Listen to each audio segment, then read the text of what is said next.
it was clever by the person who did it. For sure. I'm already, for this first 6 minutes, I'm already glad that I came. Anything else is gravy. This is awesome. Well, So I'm gonna let folks in, all right? Mhm. Okay.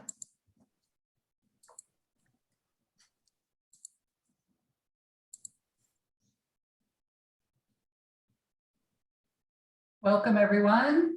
Thanks for being here. Sorry we're starting a couple minutes late, but we appreciate you joining us. And while we get up and running, I'll introduce myself. I'm Amy Blythe, Director of Parent and Family Relations here at Lafayette College. Glad that you've joined us today for self-presentation in the internet age with Dr. David Shulman. Before he gets started and I introduce him to you, just to share that we have muted everyone on entry. As we move to the Q&A session after the presentation, we'll see if there's time for people to unmute themselves and ask a question. We do encourage you to change your name and using the 3 dots on the top right corner of your screen and include your class year. Everyone likes to see that if they have classmates or classmate adjacent folks next to them. And also there are different views within Zoom. We recommend for these types of presentations that you select presentation mode, or rather gallery mode, if you want to see everyone who's joining us, or speaker view is what we recommend, is what I meant to say. Also, if you're playing for prizes as part of the reunion, we will put the code in the chat towards the end of the presentation. And we do welcome your questions. Please use the chat feature on the bottom and we will monitor those as we go along. And Dr. Shulman will be happy for your feedback, comments, and questions as he's discussing his topic today. Do want to let you know we're going to be recording this so that the greater Lafayette community can enjoy it later.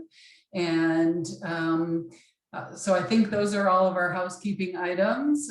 Please allow me to introduce our wonderful presenter today, Dr. David Shulman. He is the David M. Class of 70 and Linda Roth Professor of Anthropology and Sociology.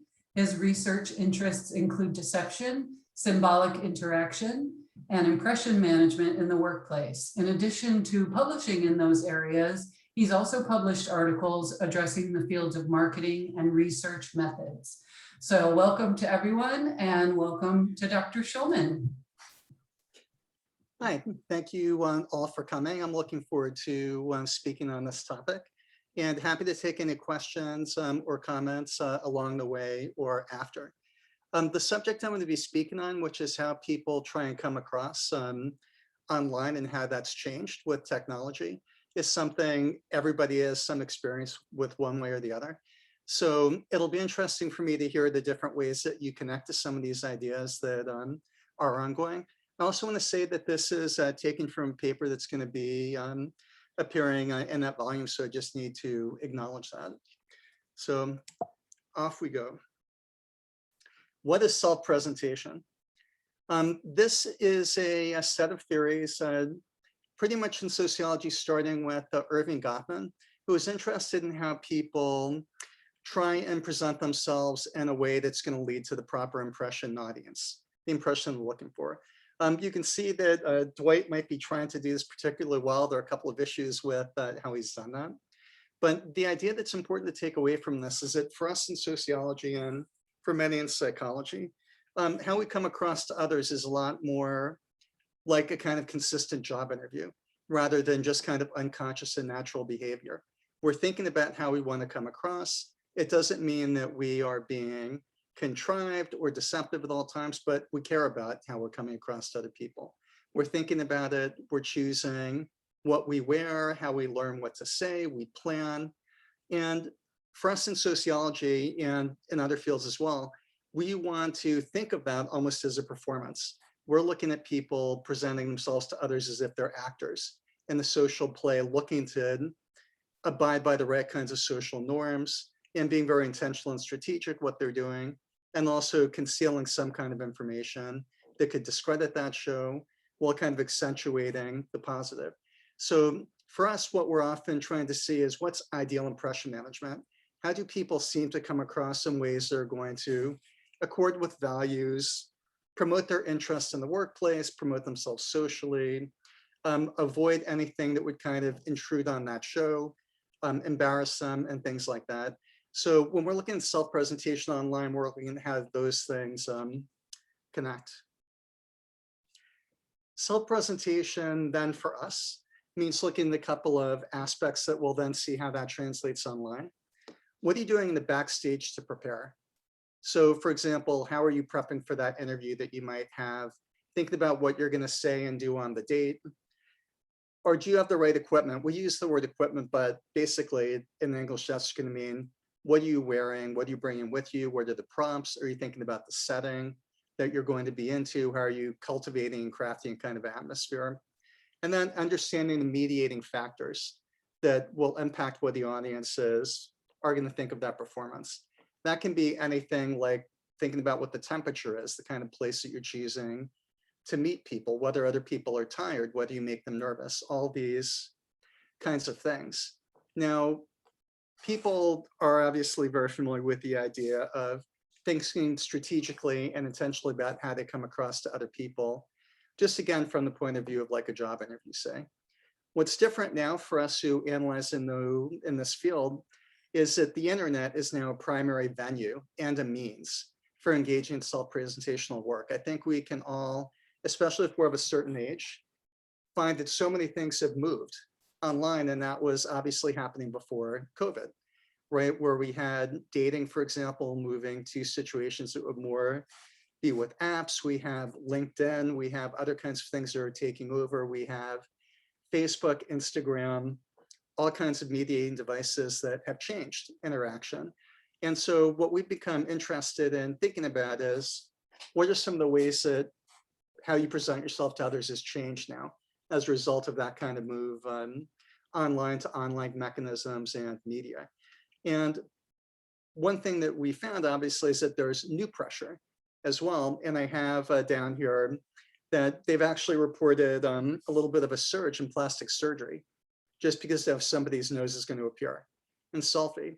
And you have probably noticed yourself among many people, I'm sure, you know, if I ask, you can tell me a story of the kind of posing, the primping, the things that you're going to see people doing. Everything from, you know, Photoshop and its equivalents and filters and things happening as well. So there are 4 ways I'm going to be talking about this today in terms of examples of things that people are highlighting. Happy to talk about any individual one of them more. I'm not presenting necessarily theories of all of these, but I want to talk about points that you just might find are interesting that scholars are looking at and the kinds of things they're thinking about with it. The first is how people are using machines to engage in self-presentation. By machines, I mean your iPad, your computer, your cell phone, that this is somewhat new. I mean, we have had, you know, cameras and things like that, but the degree to which you are dependent on impression management through a mechanical interface is somewhat new. We're interested in how that affects self-presentation. Second is there are now more identity kits. We would use the word affordances. If we want to do theory talk, when we would talk about the mechanical aspect, we would talk about the terminal self, that the self now comes through a terminal as its entry into and reception. With identity kits and affordances, we're talking about how you can add to your impressions management through things like filters, through doing Google searches to know more, through hiding your identity, through anonymity, all these kinds of things. We are interested in the kinds of risks you have to identity online, because now, as anyone who looks at the news, one tweet that's errant can now find multiple audiences that it was never intended for. People can look bad in more ways to more people than they have before. People can be vulnerable to hacks and sort of extortion online for things that they never did, or in some cases exactly because of things that they did. And another aspect is identity work online is now much more associated with corporations. And by that, I don't mean to be making some kind of Marxist thing. I just mean very simply that if you're using Instagram or Facebook or some other kind of communication, you're doing it through a company. And that company is interested in your data. Your data has money, it's valuable to them. They control the mediums through which you're doing that kind of expression. And so what does it mean for how you present yourself to others to now also be part of a value proposition for companies to get you to do more of that, to find different ways for you to do it, to sell you ways to level up. So these are kind of 4 ways I'll be getting into this. It's not limited to that, obviously. We could talk about other things, but I thought these would be a little bit of variety and kind of interesting to hear about. So what's the machine do? We know that it supplies a new interface for individuals and audiences. And what that essentially means is on one end, you can become disembodied and then you're re-embodied on somebody else's screen somewhere, or the words that you had go from you to somebody else and gets translated.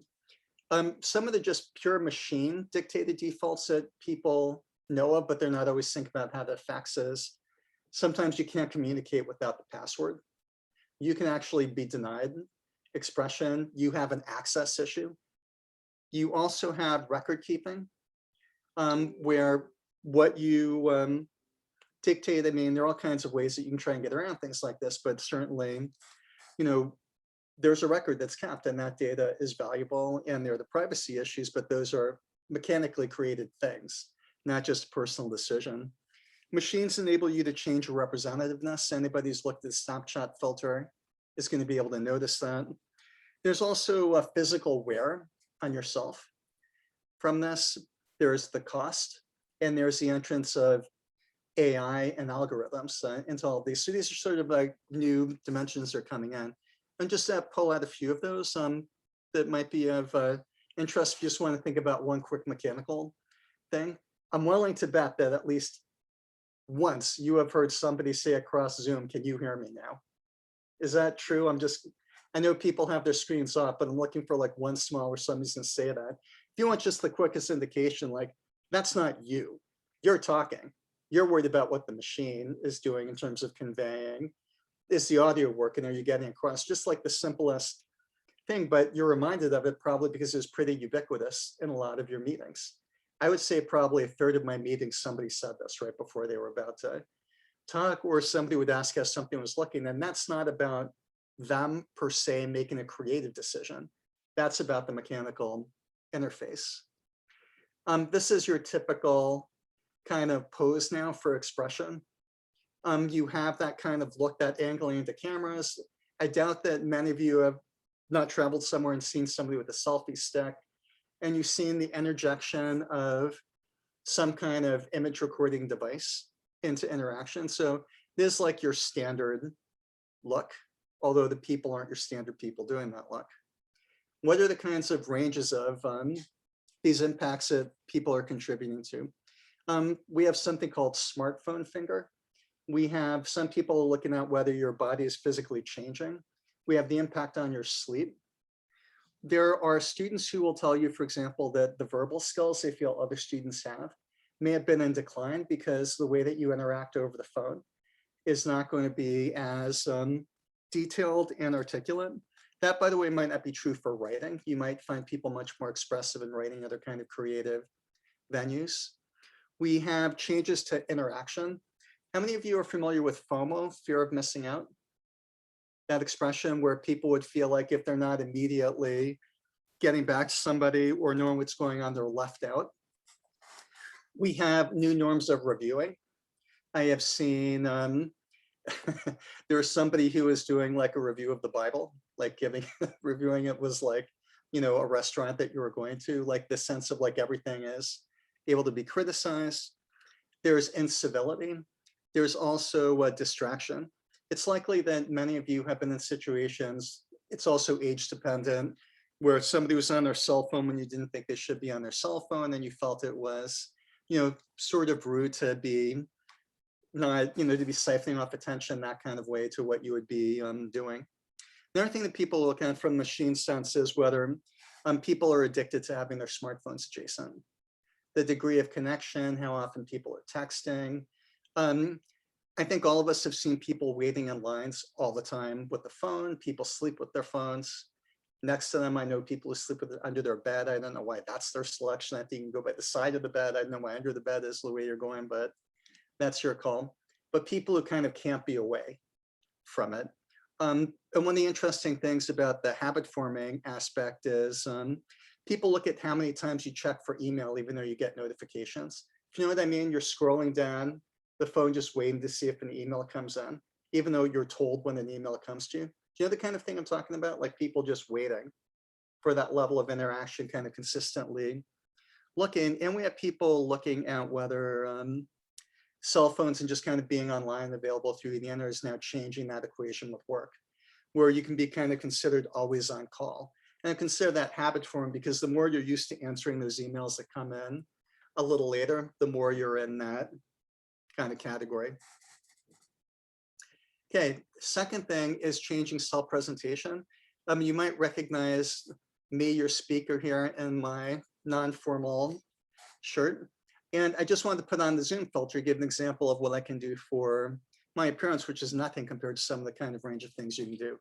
On this one, I amplified out the mustache part of this goatee I'm doing, but I could have gone with none. I could have extended my eyebrows. I darkened it, and you sort of probably can't see with the screen. I could have gone lighter or heavier. This obviously is a new affordance. It's a new kind of luxury that you can have for what you're going to be doing with your representativeness. I didn't change my lip color or any other kind of aspect of this. And obviously, there are much more elaborate things that you can be doing with your filters. Some are natural, some are going to kind of make you a little bit more supernatural, so you can have that sort of layering that you're seeing here, where the person's putting the flowers or doing lighting effects. Obviously, people aren't going around with like full gardens, you know, that is layering on that extra thing, but we can change our bone structure, we can change our eye color, we can do all kinds of things on a gamut, from sort of doing plastic surgery on yourself by tidying up your appearance a little to, you know, I've been at meetings for things where people just send their avatars in VR and things like that for sort of their image management. So we have that whole new repertoire of decisions you're making about how you want to be appearing to others, and the range of choices that people make there. And with those kind of enhancements, we would call them affordances. We're finding on balance, it's not going to shock anybody, that people present themselves more attractively online, that they're actually reflected in person. There is a very active suite of people who do work on online dating and have people present themselves to other people, the claims they're making about who they are on their dating profiles. They lie about their weight and their age. They tend not to tell huge lies because eventually the hope is that they will meet that other person. And if the lie is too grand, it's not going to work.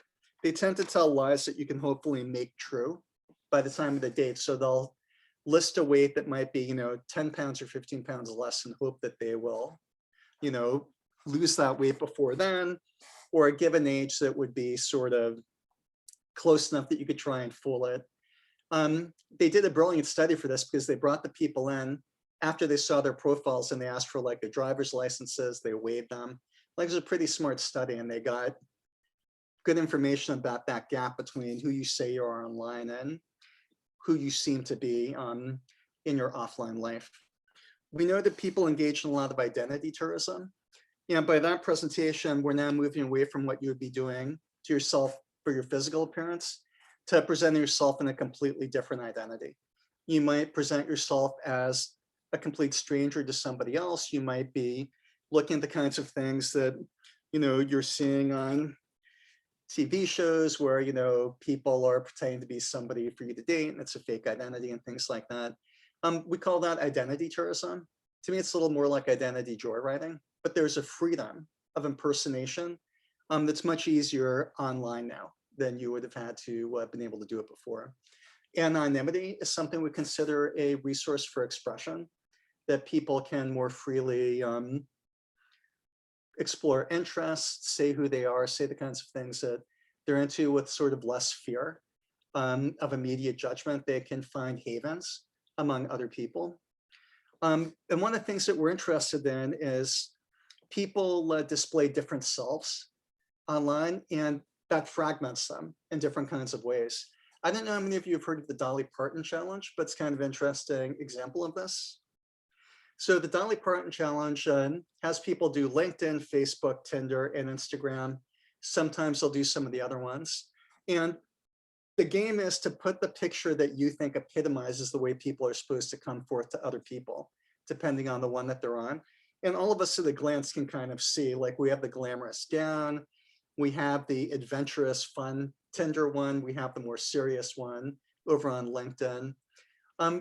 That's just sort of a way of looking at how deeply sprawling some people's identity can be, so that you find fragments of them in some places and not others. And we're interested in the kind of self that gets displayed over that distribution, because that variation, documenting it, and one of the things that people love to do is be self-documenters online. We're interested in how that fragmentation looks across. Okay, new risks that people have in their presentations. So we theorize what we call social media leakage and context collapse. And by that, we very simply mean that people may have less control over their information than they thought they did. People forget that there are permanent records that can sometimes be accessible. One of the things that people like to do offline is separate audiences. So, you know, you're one way with your professors, you're another way with your friends, you're one way with your close family, you're another way at work. Now, online, sometimes those audiences can merge. And I don't think it would be an unusual result if I asked people, how many of you in the course of your job go through somebody's social media who's an applicant? You know, what was on their Facebook, what's on their Instagram, what was in their Twitter? And, you know, there are a lot of cases where people may run into problems because they tweeted something that seems antithetical, right, to how they want to come across in the job or to other people in their work. So that's one kind of risk of judgment. The other kind is stigmatization with, you know, the new issues of people being able to find you, find aspects of your identity to pick on you for, and to bully you. And, you know, this is probably low, right? 41% and 62% doing online harassment. And then there's also the risks of hacks, or if you know the term, sextortions. And give an example of that. How many of you have heard of Ashley Madison? There's a very famous hack of Ashley Madison.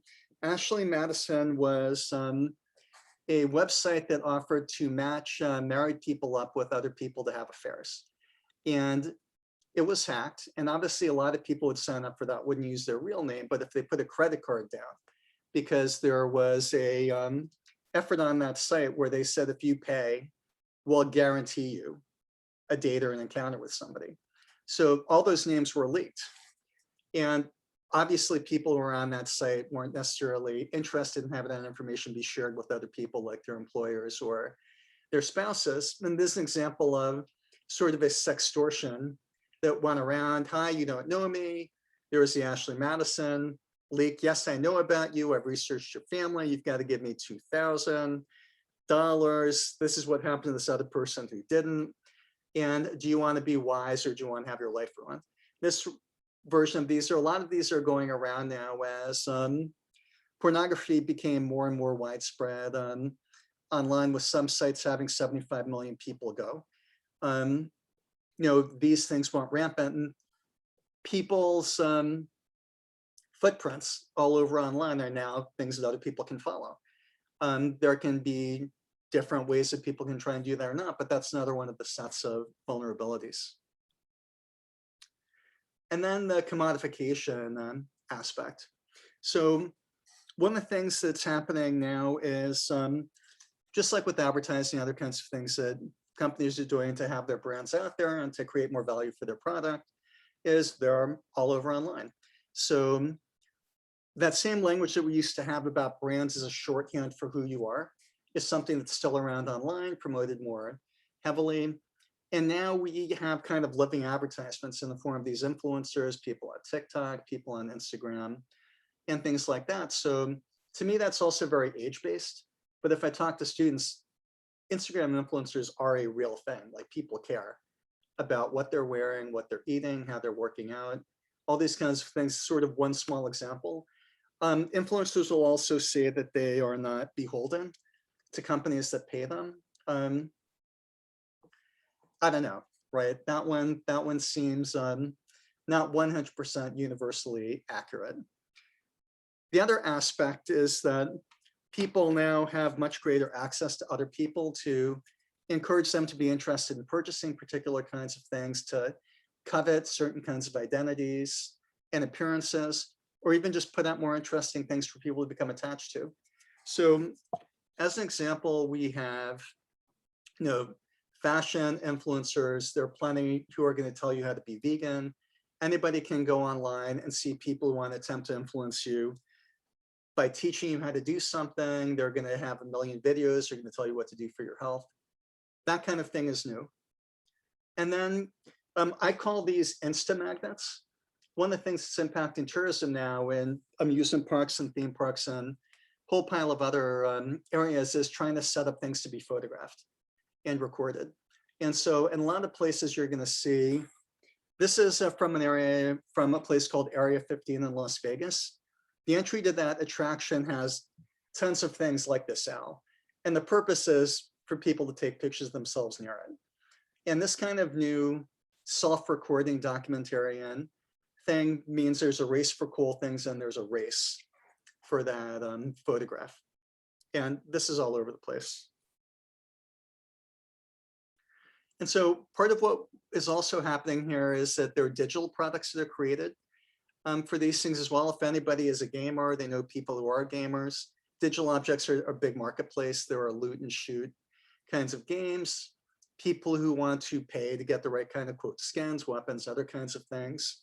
There's a lot more pressure online to keep encouraging self-disclosure, to get people to say kind of more and more, to always ask a question, always ask a review, keep you hooked in.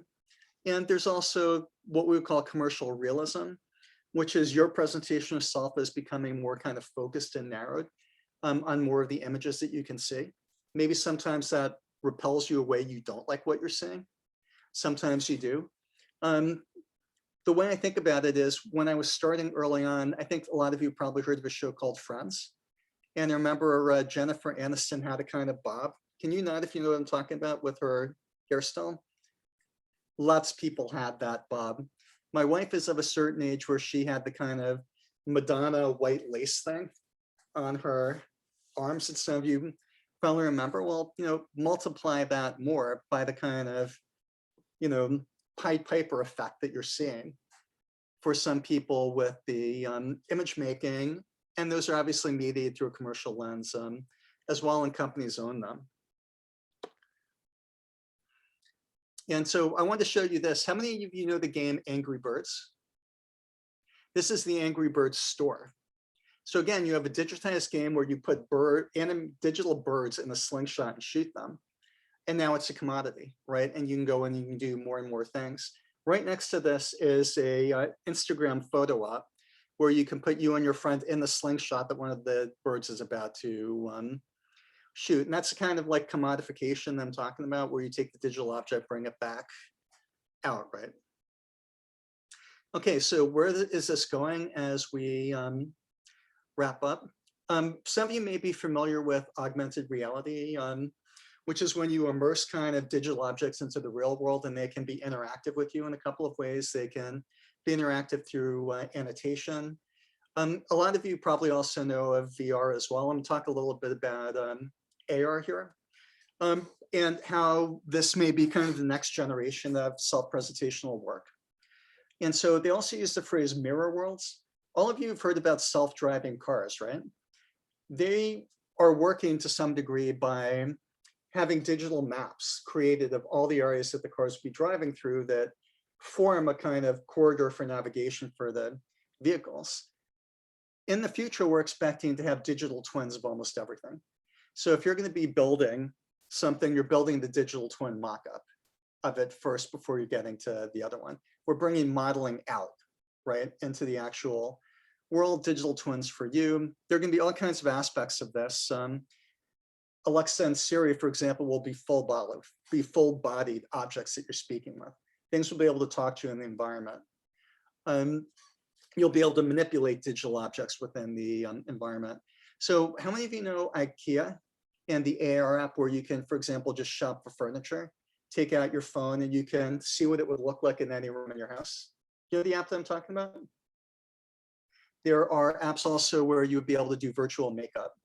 So for example, you want to try what a different color lipstick is going to look on your face. You can begin to do that as a picture of you is on your phone, and you can begin to see how that would look. You can try on sneakers. I mean, these are sort of the base area for where this is going to be growing. And for some of you who don't know, Google keeps a big collection of AR things that you can do. You can do animals. This is a tiger I decided to put into the lobby of OCGE because I just wanted to see how the animals would look. And you can basically insert now any bunch of these 3D objects that are out there for use. And this is obviously having a lot of commercial applications. I just wanted to show you this because anybody can do this. You have a phone, go onto Google Arts, you can hang a 3D image of a famous painting up in your house on the wall if you want. You know, there are all kinds of ways that you can be just doing this with no technical capacity that you need at all. So I'm going to show you a lot of examples of this, and I just wanted to mention the kind of points why I would discuss them. We'll have more interactivity with these digital objects. So just like you could say, you know, Alexa, play this, or something like that, you can be walking around now, not necessarily with bulky equipment, with glasses that are mic'd up. You know, you don't need a VR helmet for some of these things that are going to be coming down the road. And you're going to have massive changes in how you can read people. Because those same kind of, just like I projected that tiger into that lobby, I'll be able to project content about you onto your face through my glasses and see things about you, like what you've put on your Facebook, where you work, maybe what you make, what your emotions are. I'll show you some of that stuff as we move down. There'll be more surveillance, and there'll be more kind of loss of privacy, and there'll be a lot of great and interesting and fun entertainment aspects of this as well. So I'm going to go through some pictures, comment on them quickly to kind of illustrate these points. You know the movie The Ring, where the sort of creepy horror character comes out of the wall. So in this one, she'll just suddenly appear. If you're watching with the glasses, like it's triggered in there with a marker, boom, you're watching that. This is AR art in a gallery. So that is just created, and that's digitally imposed over an actual place. So in terms of gallery exhibitions, you can have a blank space that turns into a gallery holding a ton of things that will all be triggered by your phone. You can have characters come up, and then eventually those characters will just sit there and talk to you. So for example, you can be able to bring the ring monster and then have a conversation with the ring monster. You may be able to have conversations with, you know, Tony the Tiger or logos or things like that. That's coming. This is an example of what the landscape might begin to look like. And so you may not be able to make this out, but these would be projected onto you through the glasses. You have clear the arrow be a marker for you for traffic. You have animated advertisements. You have the giant cat. You have blinking advertisements on the restaurants. You have arrows that would lead you in. Over each person, you have a little diamond pen. And you should be able to swipe on that and see something about who they are based on what would be publicly identifiable about them. You have all kinds of advertisements that would be able to be put out to you in spaces where they weren't traditionally there, like in that empty air with the cat. When you go supermarketing, for example, the projection is going to be that they'll put avatars on your cart. Whatever you find nice, you like cute animals, they'll put a puppy on there. And the puppy will then start saying, do you want to feed me? Do you want points? There'll be all kinds of economies that will cycle in through that. This is an example of what emotion mapping is going to look like, where we'll be able to see neural networks' best guess and how you're expressing yourself, how you're feeling. Pretty much, you know, this is done for market research. Person's eating a yogurt. How did you feel when you were eating the yogurt? Now, imagine all the other things that you can map out, and imagine all the times, for example, where you would be doing your regular impression management at work. You know, yes, I'd really like to be working here. And then they're looking at you through the phone. It's pretty clear that's not what you're thinking at that given point in time, because people are really happy about working with you and angry. You know what I mean? Like you're going to have a lot of people are calling it an X-ray effect that would be kind of looking through the fact that you're going to be able to digital backstage put right in the front. This is a living pop-up. This is an education entertainment thing. Kids sector is really big with this. This is from Animal Farm, which I don't know, if you read the book recently or not. And this is the characters coming up and speaking to you. So you're able to have books now, and they're selling these. This is Living Pop-Ups is the company, where you can have book called like the Boxcar Children, and you'll have quizzes built in them. The characters will come out and ask a kid something. And this is another kind of wave of that's going to be moving into education. All right. So the part of this that is going to be relevant for a lot of us is that this is expensive right now to be able to do that in terms of the equipment and what you're going to have to do to generate the imagery, this kind of scans and other things, and companies supply them. These are commercially owned properties. So when you decide that you're going to play in that world, you're going to be playing in that world on the terms that are set by the people who are making it kind of economically possible for you to do that. It's going to form its own economies. For example, just like in a game, if you want to get a new weapon to be better in that game, maybe I want to level up my appearance. I'm willing to pay more money for that. Maybe I don't like how my voice sounds. I want to get better voice. I want to take the gray out of my hair. I mean, pretty soon you're eventually going to have all these things about impression management, and looking better and being better costs money. There are Instagram influencers, for example, influencers who pay to go to a studio in LA that's designed to be the set of a first-class airplane cabin. And they'll film there, because first class in your private jet, hard to duplicate in real life. So you go to the studio to do it. Well, it's not for free, right? And there'll be variations of those things. Characters will also record you. So for example, when you're playing an app, game on your phone, that's recording you. I mean, it's finding out how you're doing. When it's saving, it's also keeping a running record of your data, when you're most engaged, when you're less engaged, how often, and how deep the physical engagement is you have, and things like that. All right, so in conclusion, a lot of the points that we were discussing earlier, for example, about self-presentation, mechanical interfaces, affordances, and things like that, they're going to be there. They're also going to now be more part of the objects that engage with you. The fact that you can now make things that weren't sentient, now they're sentient, like logos, Siri, things like that. There's going to be less of a backstage if you were able to project more of the information out. There's going to be more commodification of affordances, and more vulnerability of people in the sense of economic and the degree of privacy they have. On the other hand, there's also going to be a lot more interesting things out there and ways to be absorbed in those worlds. All right. Thank you very much. Thank you. I don't know, if you've been able to keep an eye on the comments, but I've been taking a look at them, and kind of a mixture of people find this fascinating and, and interesting, and also terrifying. Someone commented that Erica Boname, class of 80, commented that her old employer used eye mapping technology to gauge what ads or ad copy worked better before they rolled direct mail out with specific offers and verbiage. So I think that's exactly what you were talking about as commodification.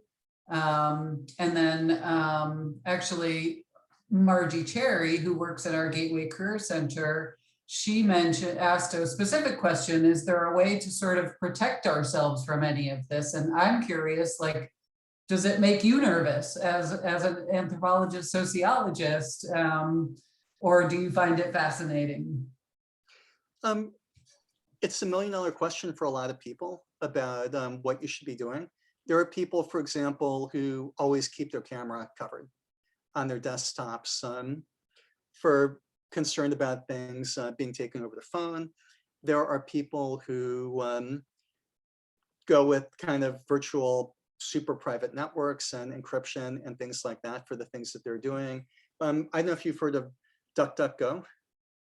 Is a search engine that you're able to use that's going to be not kind of keeping private information, but to some degree, in my own personal view, people have accepted the trade-off where they know for the options and the resources to get on a phone, they're going to be documented. That's the price of free for some of these things. And they've accepted that because that's going to be what gains them access to all these kinds of things.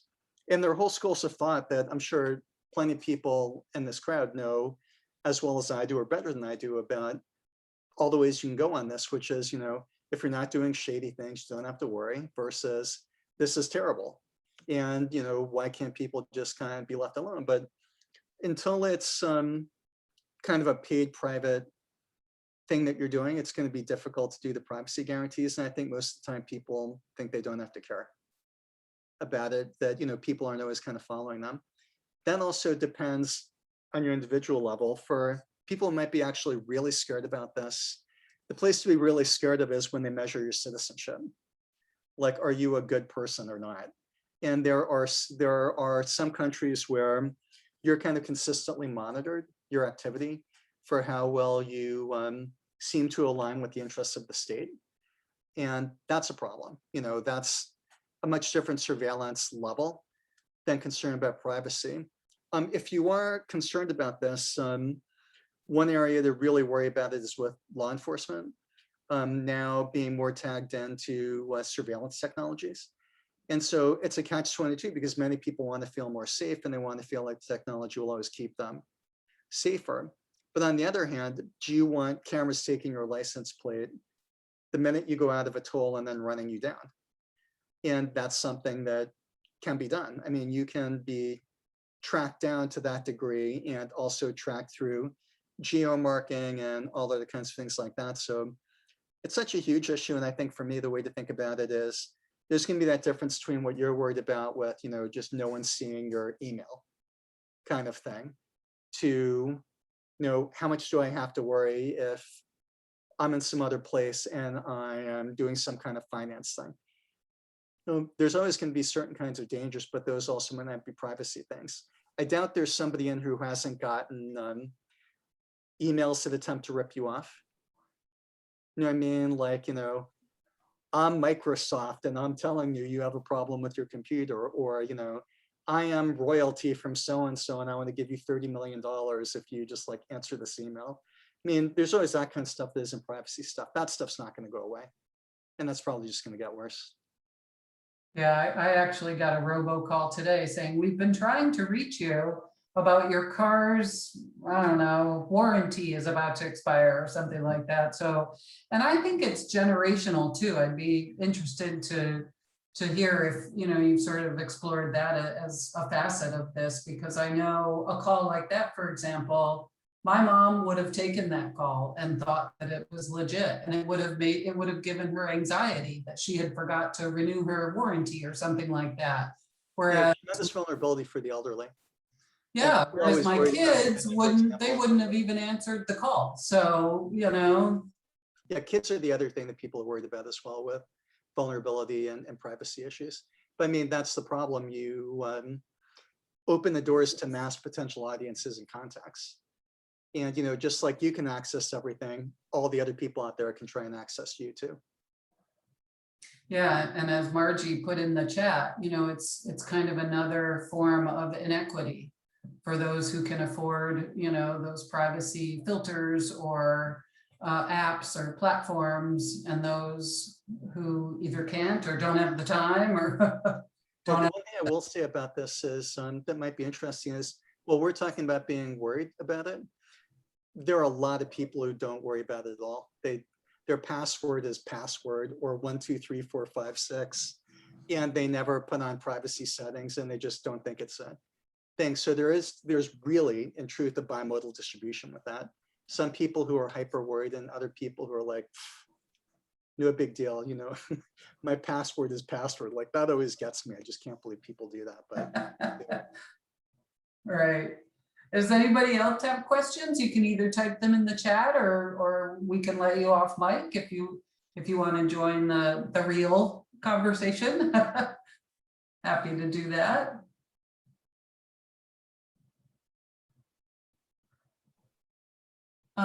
Sandy Kaczynski, class of 85, offered a comment that JP Morgan cybersecurity showed us how infiltrators can hack into your iPhone via your camera lens. Are we safe anywhere? It is crazy scary. That is scary. And that's why some people are just covering up their cameras on their desktops. Yeah, for exactly that kind of reason. Yeah, the hacks that you also hear about, I mean, the thing that I'm sure some people are worried now are those ransom attacks, right? Where they go in and they cripple the capacity to work on the information in the places unless they get paid. And that's, just taking over the information as opposed to just the cameras. And that's another kind of increasing vulnerability that we've got with all this. I think there's been some stories in the news just this week that the government seems to be taking it a little bit more seriously. These widespread, international hacks.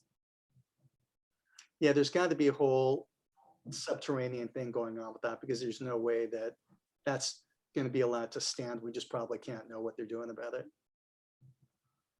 So does it make you nervous, Dr. Schulman? Yes, but I guess I'm fatalistic about it. I mean, that's not really like a really take action initiative approach to it. I think that people have decided it's a necessary evil to be able to have all the communication resources that they do, and they're willing to take the bad with it. I think that they sort of trust and don't want to think too hard about it. For people of a certain age, I remember when people were terrified to go online and do transactions. You never would have had Amazon. Like, my parents were like, why didn't I just like find somebody and give them money?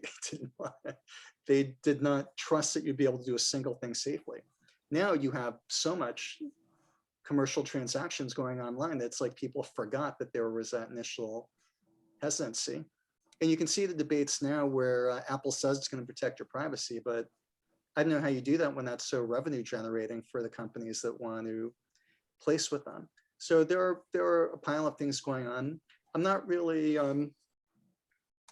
scared of the privacy implications, except for when it comes to sort of financial things and, the surveillance.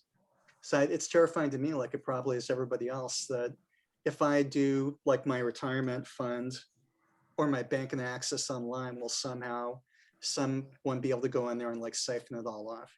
Like, I worry about stuff like that. I don't worry about sort of privacy things to some degree, because I think at the end of it, the kinds of things I'm posting, like, wow, people really want to hear about Dave Schulman's take on sociology. Let's get that, in the New York Times. Like, it's not, Dave said to his friend, haha, I'm teasing you because you just hit your 57th birthday. Like, no one cares about that kind of stuff. But the finance stuff is really terrifying to me. The presentation of self stuff. We, are in a new cycle, I think, of shaming on people for, and I don't mean that in the sense of like the debates that are going on about critical race theory. I mean, just in the sense like somebody said something that didn't age particularly well, or that was nasty, that they shouldn't have said, their high school or college, boom, it comes back up. There's a resurfacing problem. It's not a problem of what you're doing now in terms of your privacy. It's just the fact that the information is out there, and it floats around. It doesn't go away. Storage is cheap, and that's one of the big issues. So there's that kind of thing. People are always able to follow back, typically, unless it's secreted in a good way. Yeah, I was thinking of that in your slide about stigmatization. Does that include, the phenomenon of cancel culture? Is that sort of, are those things similar? It would be hard to say, because that's such a huge issue going on now, that you'd have to see, it's so politicized. Because, and I'm not saying this with respect to anybody's political preferences here at all. This is a politicized issue where state legislatures are trying to prevent certain kind of CRT things from being taught at the state level. There are people who think it should be taught, and there are people who are caught out saying something that then turns out to be viewed as insensitive and they are meant to be kind of quote canceled or shamed.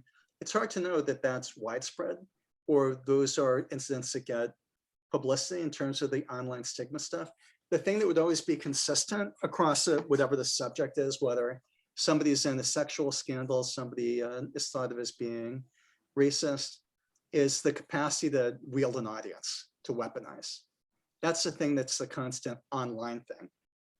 The thing you're going to weaponize them with, maybe it's negative information about their view on race, maybe it's their politics, maybe they like Trump, maybe they don't like Trump. I mean, it depends on the audience for what's going to make that work. You know, you like the former president, you don't. The capacity to reach an audience and to threaten that somehow all these people could hear about you, and then your employer could be worried because of the pressure that could be brought on them because they're harboring somebody who did something. That's the aspect of it that connects to the stigmatizing, the availability of the information to go through. Like, you know, I can, for example, go through somebody's yearbook digitally. Let's say you had some kind of quote and like when you were 17 or 18, you thought that was the wittiest thing anybody ever put in, that really deep rock music quote that you're going to put there in. Now, all of a sudden, you know, you're older and you're like, uh-oh, like I'm not really happy. Like that thing is out there. You can find it like that, put it up. Yeah, well, one of our attendees, Mayor Brodeur, am I pronouncing that correctly? Writes that as a politician, I have no choice about use of social media. As you might imagine, it can be very challenging to manage. As an example, one of my posts related to Black Lives Matter made its way quickly to Tucker Carlson's program. So exactly what you were saying. And then Mike Summers, our AVP of the Career Center, asked if you see more government regulations coming with regard to, you know, these issues. Yeah, I think Mr. Brodeur, and I apologize if I'm not pronouncing it right, also has another really very important point there, which is like no alternative to having to use social media for getting your message out, because that's just got the broadest range and it's expected. And that's a real catch-22 because somebody's can't wait for the content as ammunition, probably depending on what perspective they're coming from. In response to what Mike wrote about government regulations, that's one of the big fights now, and I think it's a hopelessly politicized fight. You can see the different interest groups that would be connecting to that. Part of what's more interesting is whether the American view on the social media and the internet companies is going to come and look like what they do in Europe, which is which is going to be different around a lot of these issues. And we're not even getting to the point of do you punish people or the sites for the things they do? So if somebody weaponizes the information in a way that's truly adversarial and inappropriate, that's one kind of thing. Do you go after them? Do you go after the company? You know, do you, as a person, bear risks that are inordinate to the reward for what you're going to be doing with it? Because, you know, I'm starting a new research project where I'm looking at immersion in the entertainment industry and experience design. And I don't really ever use LinkedIn. And just like in a way what Mr. Brodeur was saying, I reached out to somebody who was interviewing them and they were like, you need to get on LinkedIn. I'm like, really? And like, yes, you better have a presence on there. So now all of a sudden I better go on there. I'm not going to reach people. Like it was done. And like, to me, LinkedIn isn't something we're really using that much. Like LinkedIn is a thing, like a former student like sends you an invite, like, okay. You know, so these are becoming increasingly necessary. I've been here long enough that I remember where like the college's web presence was not much. Now all of a sudden we have a daily Twitter, and then everybody has like a different kind of thing. And there's Instagram and, you know, happy frolicking images. And the problem, I mean, for me, the important thing is when you can weaponize everything, regulations can be really tough for that. Yeah, and I Because- don't know, Mayor, I don't know if you wanted to add something to the conversation. Happy to let you chime in. I'd be happy to. I'm in a little bit of an awkward spot right now. Hang on, hang on a No second. worries, we're very informal here. So the story, you know, it's the I'm the mayor of a small town around 28,000 people. And we had a incident of a police officer posting essentially an All Lives Matter sign that I ordered to be taken down immediately. And the social media around that exploded. So folks, again, it made its way to Tucker Carlson, Kurt Schilling, late great baseball player from at least for some time, Boston. Those folks, Diamond and Silk, I don't know if you know who they are. I didn't until this happened. And it instantly turned into, some very kind of scary remarks about my family. And, people were very clear about their opinion of what I, of what I was voicing. And I could take it, don't get me wrong, but the fact that, if a major metropolitan mayor said that, or, bluntly a more significant public figure, I wouldn't be surprised. But the fact that kind of points at anyone, anytime, any place can become part of a very scary national conversation. Yeah, I'm And sorry you went through that. That sounds like that was a rough day. it was pretty wild. It was pretty wild. I've been in politics a while. There's probably, when you count like city council stuff, then I was in the legislature for a while. So I've certainly had my share of, cross or folks that were not particularly enthused with particular positions I've taken. But this was a step far beyond. And to your point, it was a lot more weaponized than the generic stuff that I'm used to.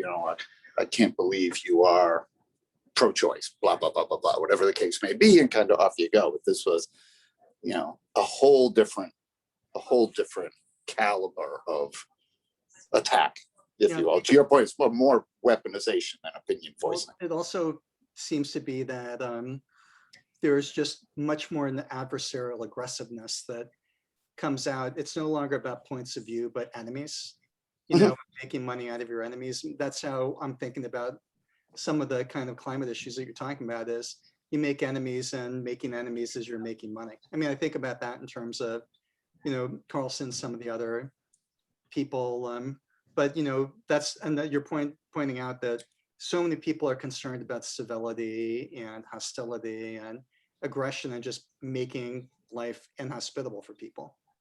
And I've seen, I've been doing this a bit of time. I've seen a change over time with the growth of the internet and social media in particular, where that kind of almost pseudo anonymity really emboldens people really across the spectrum, but certainly on, more on the far right and the far left, to weaponize the message, like you said. Well, we appreciate you jumping in and letting us, get your perspective, because it's so relevant to what we were discussing. And I did see one more comment, and then maybe we'll wrap it up to be conscious of people's time. Jeff Wheeler adds, some research suggests social media algorithms are sort of stoking these strong emotional reactions and polarization because it brings them more engagement and ad revenue. And I think Mr. Willer's absolutely right. And the other aspect of it too is that you can map what that creates, because you have, I could show you maps of this, but essentially you can take any issue where there are, okay, Jeff.